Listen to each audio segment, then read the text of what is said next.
আপনারা দেখছেন একুশে টেলিভিশন। শীঘ্রই ২১ আগস্ট গ্রেনেড হামলা মামলা শুনানি শুরু, ভয়াল স্মৃতি আজও তাড়া করে ফেরে। ডেঙ্গু আক্রান্ত ৯৫% রোগীর রক্তের প্রয়োজন হয় না বলছেন বিশেষজ্ঞরা। প্লাটিলেট সংগ্রহে আধুনিক প্রযুক্তি। করোনায় কমছে শনাক্তের হার, একদিনে ১৪৫ মৃত্যু, ১৮ বছর পর্যন্ত শিক্ষার্থীদের টিকা।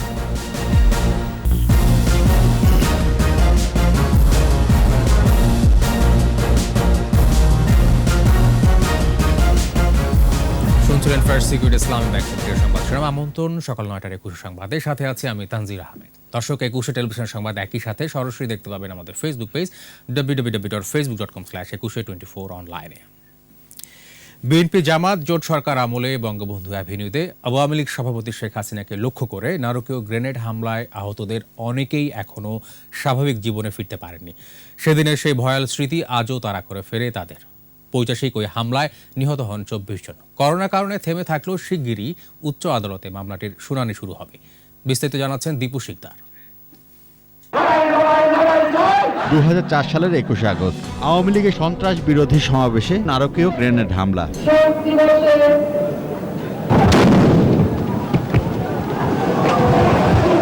ক্ষমতায় তখন বিএনপি জামাত জোট। অন্ধকার এক সময় আওয়ামী লীগ কার্যালয়ে সন্ত্রাস বিরোধী সমাবেশে তৎকালীন বিরোধী দলীয় নেতা শেখ হাসিনার বক্তব্য শেষ করার পরপরই একের পর এক গ্রেনেড হামলা।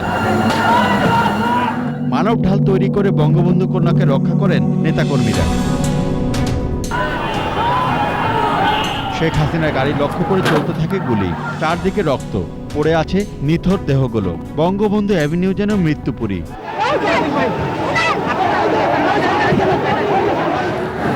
আহতদের উদ্ধার না করে উল্টো টিয়ার শেল ছুটতে থাকে পুলিশ। ঢাকার বিভিন্ন হাসপাতালে আহতদের আত্মচিৎকার। স্প্লিন্টারে গুরুতর আহত হয়েও ভাগ্য জোরে বেঁচে ফেরেন অনেকেই। যারা এক্সরে করে তারা মনে করে যে আমার পা হয়তো প্রচুর ভাঙা আছে, মানে প্রচুর স্প্লিন্টার আছে। এখনো রাত্রে প্রচন্ড যন্ত্রণা করে স্প্লিন্টারের কারণে। এই শেখ হাসিনার নেতৃত্বে বাংলাদেশ যাতে ভালো না থাকতে পারে, বাংলাদেশের মানুষ যাতে অন্ন, বস্ত্র, বাসস্থান, চিকিৎসার নিশ্চয়তা না পায়, এই কারণে বাংলাদেশকে পাকিস্তানের এজেন্ডা বাস্তবায়নের জন্য সেদিন শেখ হাসিনাকে হত্যা করার উদ্দেশ্যে গ্রেনেড হামলা হচ্ছে। অনেকেই হারিয়েছেন জীবনের স্বাভাবিক গতি। আমার আগের মতো কর্মক্ষমতা নেই, শরীরের কষ্ট, এটা আমৃত্যু থেকে যাবে। নিয়মিত ওষুধ খেতে হয়। মানসিক সমস্যাটা বেশি। প্রায় গভীর রাতে আটকে উঠি আমি কি আসলে বেঁচে আছি, কিংবা রাস্তা দিয়ে যখন চলাফেরা করি তখন যদি একটা রিক্সার টিউবও ফুটে বা কোনো আওয়াজ পাই তো আতঙ্কিত হয়ে যায়। ২১ আগস্টের গ্রেনেড হামলার রায় হয়েছে নিম্ন আদালতে। উচ্চ আদালতে দ্রুতই মামলা শুনানি শুরু হবে। বৈশ্বিক যে মহামারী চলমান অবস্থায় থাকায় মহামান্য হাইকোর্টে পেপার বুক তৈরি করা হচ্ছে। বিচার প্রার্থী মানুষ এই বিচারে বিলম্ব হচ্ছে বলে মনে করে। অচিরেই এই মামলার শুনানি শুরু হবে। মামলার পলাতক আসামিদের দেশে ফিরিয়ে আনার তাগিদ দেন এই আইনজীবী। একটা হত্যা মামলা, অপরটি। দীপু শিকদার, একুশে টেলিভিশন, ঢাকা। ২১ আগস্ট নিহতদের স্মরণে রাত ১২টা ১ মিনিটে রাজধানী সহ দেশের বিভিন্ন স্থানে মোমবাতি প্রজ্বলন করা হয়। রাজধানী বঙ্গবন্ধু অ্যাভিনিউ আওয়ামী লীগের দলীয় কার্যালয়ের সামনে মোমবাতি প্রজ্বলন করে আমরা মুক্তিযোদ্ধার সন্তান সংগঠন। নেত্রকোনায় মোমবাতি প্রজ্বলন করে শহীদদের প্রতি শ্রদ্ধা জানায় স্বেচ্ছাসেবক লীগ। পরে দোষীদের শাস্তির দাবিতে মানববন্ধন ও মিছিল হয়। দিবসের প্রথম প্রহরে পাবনা জেলা আওয়ামী লীগ কার্যালয়ে আইভি রহমান সহ সকল শহীদদের প্রতি শ্রদ্ধা জানানো হয়। সকালে ঝিনাইদহে আওয়ামী লীগ ও ছাত্রলীগ শোক র্যালি বের করে। পরে নিহতদের প্রতি শ্রদ্ধা এবং দোয়া করা হয়।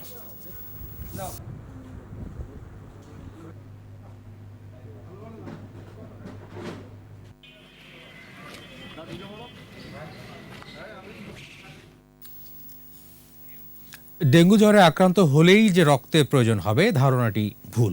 বিশেষজ্ঞরা বলছেন ডেঙ্গু আক্রান্ত ৯৫% রোগীর ক্ষেত্রে রক্তের প্রয়োজন হয় না। তবে প্লাটিলেট কমে যদি রক্তক্ষরণ হয় তবে তা পূরণের জন্য রক্তের প্রয়োজন পড়ে।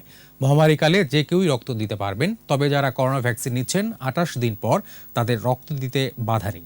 মাহমুদ হাসানের রিপোর্ট। প্রতিদিনই বাড়ছে ডেঙ্গু আক্রান্ত রোগীর সংখ্যা। ডেঙ্গুতে মৃত্যুও হচ্ছে।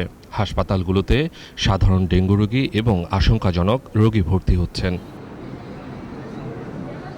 আশঙ্কাজনক অবস্থায় আসা রোগীদের রক্তের প্রয়োজন হয়। রক্তের 3টি উপাদানের মধ্যে অনুচক্রিকা বা হোয়াইট সেল দেয়া হয় রোগীকে। ডেঙ্গু হলেই রক্ত লাগবে, রক্তের সাদা যেটা প্লাটিলেট, অনুচক্রিকা এটা লাগবে, আসল কথা ঠিক না। প্লাটিলেট 10,000-এর নিচে নেমে গেছে এবং ব্লিডিং শুরু হয়ে গেছে, সেক্ষেত্রে আমরা অনুচক্রিকা বা প্লাটিলেট কনসেন্ট্রেট দেব। রক্ত সংগ্রহে ব্যবহৃত হচ্ছে আধুনিক প্রযুক্তি। বছর কয়েক আগেও যেখানে 4 থেকে 6 জন রক্তদাতার কাছ থেকে 1 ব্যাগ প্লাটিলেট পাওয়া যেত, এখন সেখানে একজন দাতার কাছ থেকেই মাত্র 60 থেকে 70 মিনিটে তা পাওয়া যাচ্ছে। প্রোগ্রামিংয়ে যেভাবে নির্দেশনা দেওয়া আছে ওইভাবে নির্দেশনা দিলে পরে একটা নির্দিষ্ট পরিমাণ ব্লাড টানে, মেশিনে টানার পরে ওইটা সেন্ট্রিফিউজ করে ওইটার থেকে যেটুকু প্লাটিট পাওয়া যায় ওইটা ব্যাগে রিটার্ন করে, আর বাকি রেড সেল আর প্লাজমা ওটা আবার শরীরে ওনার ব্যাক করে। করোনা মহামারীর মধ্যেও জীবন বাঁচাতে রক্ত দেয়াকে উৎসাহিত করছেন চিকিৎসকরা। তারা বলছেন, উন্নত বিশ্বে রক্তদাতার সংখ্যা শতভাগ হলেও দেশে সেই সংখ্যা মাত্র 31%। WHO-র গাইডলাইন, ওয়ার্ল্ড ব্যাংকের গাইডলাইন আছে, আমাদের ন্যাশনাল পলিসি আছে, সেক্ষেত্রে বলা হয়েছে যে রক্তর প্রয়োজন হলে তো রক্ত আমাদের দিতেই হবে, রক্ত নিরুৎসাহিত করার সুযোগই নাই। বঙ্গবন্ধু শেখ মুজিব মেডিকেল বিশ্ববিদ্যালয় 24 ঘন্টা খোলা রাখা হয়েছে রক্ত পরীক্ষা, সংগ্রহ এবং দেওয়ার জন্য। মাহমুদ হাসান, একুশে টেলিভিশন, ঢাকা। করোনায় একদিনে মারা গেছেন আরও 145 জন। পরীক্ষার বিপরীতে দৈনিক সংক্রমণ হার কমে দাঁড়িয়েছে 17.18%। সবচেয়ে বেশি মারা গেছে ঢাকা বিভাগে 57 ও চট্টগ্রামে 43 জন। এ পর্যন্ত মৃতের সংখ্যা 25,232 আর শনাক্ত 5,993। রিপোর্টে আরও জানাচ্ছেন মোহাম্মদ নুরুন নবী। পরীক্ষার বিপরীতে দৈনিক সংক্রমণ হার কমছে, বাড়ছে সুস্থতার হার। স্বাস্থ্য অধিদপ্তর বলছে 24 ঘন্টায় 145 জন সহ মোট মৃত্যু 25,232। 724টি ল্যাবে 34,927টি নমুনা পরীক্ষায় শনাক্ত 5,993। মোট শনাক্ত 14,53,203। নতুন 10,574 জন সহ সুস্থ হয়েছে 13,47,755। পরীক্ষার বিপরীতে দৈনিক সংক্রমণ হার কমে দাঁড়িয়েছে 17.18%। মৃত্যুর হার 1.72 ও সুস্থতার হার 92.74%। একদিনে 61 থেকে 70 বছর বয়সী মারা গেছে 52 জন। 51 থেকে 60 বছরে 19 জন এবং 71 থেকে 80 জনে 28 জনের মৃত্যু হয়েছে। পুরুষ মৃত্যুর হার 65.52% ও নারী 34.48%। 24 ঘন্টায় সুস্থ হয়েছে 10,574 জন। সুস্থতার হার 92.74%। মোহাম্মদ নুরুন নবী, একুশে টেলিভিশন, ঢাকা। নিচ্ছে সংবাদ বিরতি। যখন ফিরছি তখন অন্যান্য খবরের সঙ্গে আরও থাকবে। আন্দোলনের স্মৃতি বিজড়িত চট্টগ্রামের সিআরবি 10 শহীদের কবরের কাছে হাসপাতাল নির্মাণের তোড়জোড়। আবার আমন্ত্রণ সকাল 9টার 21 সংবাদে। 1930 সালে ব্রিটিশ বিরোধী আন্দোলনের সময় চট্টগ্রামের সিআরবি এলাকায় রেলকর্মীদের বেতনের টাকা লুট হয়। সেই টাকা দিয়ে অস্ত্র কিনে ব্রিটিশদের বিরুদ্ধে লড়ে 3 দিন চট্টগ্রাম স্বাধীন রাখা হয় সূর্য সেনের নেতৃত্বে। আর 1971 সালের মার্চে সিআরবি এলাকার একটি ঘরে চট্টগ্রাম থেকে মুক্তিযুদ্ধের সূচনা করেছিলেন তৎকালীন মেজর রফিকুল ইসলাম বীর উত্তম। বিপ্লব মজুমদারের ক্যামেরায় ইকরামুল হকের রিপোর্ট, জানাচ্ছেন সমর ইসলাম। মুক্তিযুদ্ধ ও ব্রিটিশ বিরোধী আন্দোলনের স্মৃতি বিজড়িত জায়গা সিআরবি এবং পাশের আমবাগান ইউরোপিয়ান ক্লাব। 1930 সালে ব্রিটিশদের বিরুদ্ধে এখানে যুব বিদ্রোহ হয় সূর্য সেনের নেতৃত্বে। প্রীতিলতা সেই আন্দোলনে অংশ নেন, পরে ধরা পড়ার আশঙ্কায় আত্মাহুতি দেন। জায়গাটি পরিদর্শনে 2018 সালের জানুয়ারিতে এসেছিলেন ভারতের সাবেক রাষ্ট্রপতি প্রয়াত প্রণব মুখার্জি। দেশে যেগুলা আন্দোলনের সময় বিভিন্ন ভূমিকা রেখেছেন তাদের ব্যাপারে আমরা চাই যে আমাদের প্রজন্ম, আগামী প্রজন্ম যেমন স্বাধীনতার ইতিহাসটা জানে। মুক্তিযুদ্ধে অংশ নিয়ে হানাদার বাহিনীর হাতে এখানে শহীদ হন চট্টগ্রাম বিশ্ববিদ্যালয় ছাত্র সংসদের প্রথম জিএস আব্দুর রব। মুক্তিযোদ্ধাদের স্মৃতিচিহ্ন নষ্ট না করতে সরকারের হস্তক্ষেপ চান নাগরিক সমাজের প্রতিনিধিরা। এদের যে স্মৃতিচিহ্ন রয়েছে এখানে এই শহীদদের একে কলুষিত করতে কোনো মতেই দেওয়া হবে না। মুক্তিযুদ্ধ শুরু করা নিয়ে 1971 সালের 22 মার্চ সিআরবি এলাকায় বৈঠক করেছিলেন তৎকালীন মেজর রফিকুল ইসলাম। 25 মার্চ রাতে ঢাকায় ক্র্যাকডাউন হলে তিনি সেখান থেকে কয়েকদিন মুক্তিযুদ্ধ পরিচালনা করেন। মেজর রফিক সাহেব থাকতেন সারসন রোডের নিচের একটি ঘরে। ঢাকায় ক্র্যাকডাউন হয়ে গেছে, তিনিই তো গিয়ে প্রথমে সিআরবির পাহাড়ের ওই জায়গায় তিনি পজিশন নিয়েছিলেন। সিআরবি এলাকায় রয়েছে শহীদ রব সহ অন্তত 10 জন মুক্তিযোদ্ধার কবর। সেই কবরের কাছেই চলছে হাসপাতাল নির্মাণের তোড়জোড়। যে স্থানে হাসপাতাল হতে যাচ্ছে সেই স্থানটিতে 10 জন শহীদের কবর রয়েছে, কাজে এই কবর ভেঙে তাদের এখানে হাসপাতাল করতে হবে, যেটা বর্তমান আইন বিরোধী। সূর্য সেন, প্রীতিলতা আর 71-এর বীর মুক্তিযোদ্ধাদেরও স্মৃতিবাহী সিআরবি সংরক্ষণ করতে রাষ্ট্রের প্রতি আকুল আহ্বান বীর চট্টলার নাগরিক সমাজের। সমর ইসলাম, 21 টেলিভিশন। এবার শোকাবহ আগস্ট।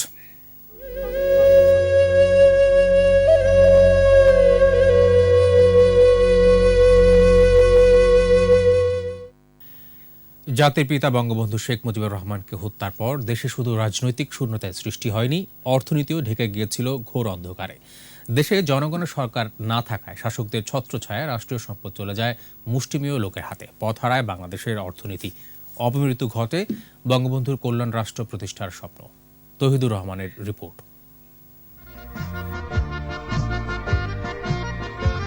সদ্য স্বাধীন বাংলাদেশ, চারদিকে ধ্বংসযজ্ঞ, রাষ্ট্রীয় তহবিল শূন্য প্রায়। এমন বাস্তবতায় 1972 সালে দায়িত্ব নিয়ে বাংলাদেশকে একটি কল্যাণমুখী রাষ্ট্রে পরিণত করার কাজ শুরু করেন জাতির পিতা বঙ্গবন্ধু শেখ মুজিবুর রহমান। রাস্তা তোমাদের নিজেদের করতে হবে, ব্রিজ তোমাদের নিজেদের করতে হবে, ফসল উৎপাদন তোমাদের করতে হবে। অবকাঠামো উন্নয়ন, কৃষি, স্বাস্থ্য, শিক্ষাকে গুরুত্ব দিয়ে তৈরি করা হয় দেশের প্রথম পঞ্চবার্ষিকী পরিকল্পনা। জনসংখ্যার নিয়ন্ত্রণ ও সমবায় অর্থনীতিও বিশেষ গুরুত্ব পায় তাতে। পাট, চা, চিনি, বস্ত্র সহ জাতীয়করণের আওতায় আসে অনেক শিল্প প্রতিষ্ঠান। তিনি জাতির মনে যে ফাইটিং স্পিরিট বা যুদ্ধ করে জয় করবার যে মানসিকতা দিয়ে গিয়েছিলেন, সেটি অর্থনৈতিক মুক্তির সংগ্রামেও ব্যবহার করেছেন। আমদানি নির্ভরতা কমিয়ে স্বদেশি উৎপাদন বাড়ানো, বিশেষ করে যুদ্ধবিধ্বস্ত কৃষি অবকাঠামো উন্নয়নে তিনি খুব জোর দিয়েছিলেন। বঙ্গবন্ধুর অর্থনৈতিক দর্শনে সুফল আসে খুব কম সময়ে। কৃষির পাশাপাশি বিকশিত হতে থাকে শিল্প খাত। পাট ও চা হয়ে ওঠে বৈদেশিক মুদ্রা অর্জনের প্রধান মাধ্যম। গতি ফিরে বৈদেশিক বাণিজ্যে, আয় বাড়তে থাকে সাধারণ মানুষের। শিল্প খাতটাকে তিনি জাতীয়করণ করেছিলেন, রাষ্ট্রের অধীনে নিয়ে এসেছিলেন। এরকম একটি সময়ে অর্থনীতি কিন্তু সাড়া দিচ্ছিল। 1972 সালে যুদ্ধবিধ্বস্ত বাংলাদেশে মাথাপিছু আয় ছিল $93। মাত্র 3 বছরে তা বেড়ে দাঁড়ায় $273। কিন্তু 75-এর 15 আগস্ট জাতির পিতা বঙ্গবন্ধু শেখ মুজিবুর রহমানকে সপরিবারে হত্যার পর পথ হারায় দেশের অর্থনীতি। 77-এ মাথাপিছু আয় কমে $128 নেমে আসে। বঙ্গবন্ধু যেখানে মাথাপিছু আয় রেখে গিয়েছিলেন সেখানে পৌঁছতে 13 বছর সময় লেগেছিল। 1988 সালে এসে $270 হয়েছিল মাথাপিছু আয়। সমবায় ভিত্তিক অর্থনীতির যে যাত্রা বঙ্গবন্ধুর হাত ধরে শুরু হয়েছিল 75-এর পর, তাও প্রায় বন্ধ হয়ে যায়। জনগণের মালিকানাধীন রাষ্ট্রীয় শিল্প কারখানায় গুটি কয়েক মানুষ প্রাধান্য পায়। আর এতে বঙ্গবন্ধুর কল্যাণমুখী রাষ্ট্র প্রতিষ্ঠার স্বপ্নের চূড়ান্ত অপমৃত্যু ঘটে। জনকল্যাণ ধর্মী যে অর্থনীতি তিনি চালু করতে চেয়েছিলেন সেটা আর থাকলো না। একটা মুষ্টিমেয় মানুষের হাতে সম্পদ জড়ো হতে শুরু করলো। তবে দীর্ঘ সময় পর বঙ্গবন্ধু কন্যা শেখ হাসিনার নেতৃত্বে আবারও পথ খুঁজে পেয়েছে বাংলাদেশের অর্থনীতি। বাংলাদেশ এখন শীর্ষ প্রবৃদ্ধি অর্জনকারী দেশগুলোর একটি। মাথাপিছু আয়ও দক্ষিণ এশিয়ায় উপরের দিকে। বিশ্লেষকরা বলছেন এখন কেবলই এগিয়ে যাওয়ার সময়। তৌহিদুর রহমান, 21 টেলিভিশন, ঢাকা। নিচ্ছে সংবাদ বিরতি। যখন ফিরছি তখন অন্যান্য খবরের সঙ্গে আরও থাকবে। ঝুঁকিতে থাকা নাগরিকদের দ্রুত সরিয়ে নিতে চায় ন্যাটো জোট। তালেবানের স্বীকৃতি দিতে যাচ্ছে রাশিয়া ও যুক্তরাজ্য। শেষ করছি সকাল 9টার 21 সংবাদ। যাবার আগে ফার্স্ট সিকিউরিটি ইসলামী ব্যাংক লিমিটেড সংবাদ শিরোনামগুলো আরও একবার। শীঘ্রই 21 আগস্ট গ্রেনেড হামলা মামলার শুনানি শুরু। ভয়াল স্মৃতি আজও তারা করে ফেরে। ডেঙ্গু আক্রান্ত 95% রোগীরই রক্তের প্রয়োজন হয় না বলছেন বিশেষজ্ঞরা। প্লাটিলেট সংগ্রহে আধুনিক প্রযুক্তি। করোনায় কমছে শনাক্তের হার, একদিনে 145 মৃত্যু, 18 বছর পর্যন্ত শিক্ষার্থীদের টিকা।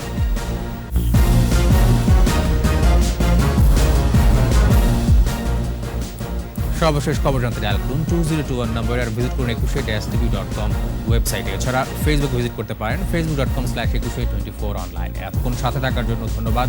পরবর্তী সংবাদ বেলা 12টায় দেখার আমন্ত্রণ রইল। স্বাস্থ্যবিধি মেনে চলুন, সুস্থ থাকুন, 21-এর সাথেই থাকুন।